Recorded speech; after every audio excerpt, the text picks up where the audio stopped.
Medical Monday, Alzheimer's has been in the news lately. First in the death of Peace Corps founder Sergeant Shriver, then the announcement of a state task force's findings recommending stronger legislative involvement.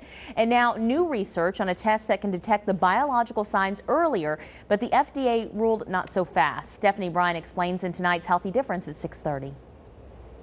The scan was to be a new method used to detect early signs of the disease, a crippling disease that affects 76,000 Arkansans and will significantly grow in 10 years. But an FDA advisory panel did not give the approval of the test, at least for now. St. Vincent Dr. K. Morgan Sauer joins me with more on this breakthrough research and the FDA's decision. Thanks for joining me, Dr. Sauer. Why did the panel deny the scan? They didn't say the scan was a bad scan. They just said this scan is not ready to be put out on the market for full-time use yet. The biggest reasons they tended to indicate was that the training that the company needs to do for operators of the scanning equipment and the people who read these scans was not quite ready yet. Additionally, there were too many false positives. That's when you do a test and it comes back positive even though it's negative.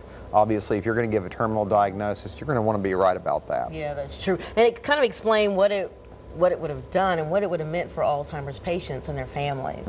This wasn't just a blood test. This was actually a scan where we put in a dye and it goes specifically to targeted factors of Alzheimer's, mainly the plaques in this one.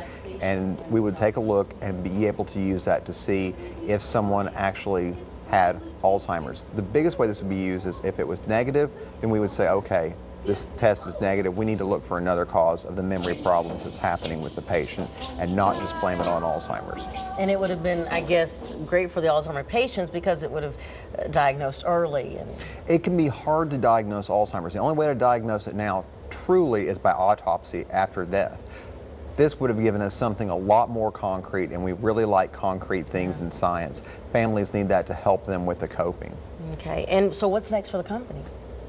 Next for the company is to go back and start doing some more tests. Start learning how to train people and working on these types of things. The FDA actually, in what they said, was relatively positive about the test. There's just a little more work that needs to be done.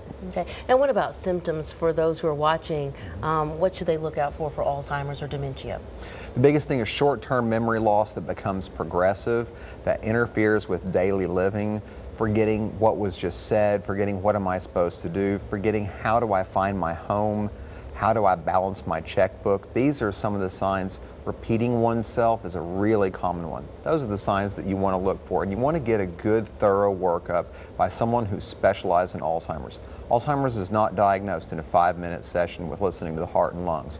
It requires a much, much more detailed exam and testing. All right, thanks so much, Dr. Sauer. For more information on Alzheimer's and this research, just head to our website, today'sthv.com, for more.